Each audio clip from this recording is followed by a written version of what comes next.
Here's a look now at some of the major developments from across the world.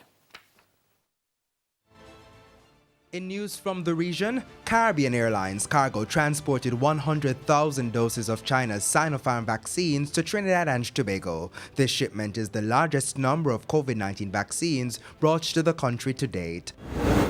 On the international scene, Texas Governor Greg Abbott today signed into law a so-called, quote, heartbeat ban, unquote, abortion bill. The bill bars most abortions at the onset of a fetal heartbeat, which can occur as early as 6 weeks into pregnancy and before many people know they are pregnant. The Texas bill requires that abortion providers check for a fetal heartbeat before performing an abortion and bans them from carrying out the procedure if one is detected. And in Europe, after almost a year of closures, the European Union is finally opening its borders to allow entry to vaccinated travelers from countries with low infection rates. And that's your International Roundup. I'm Javon Keys.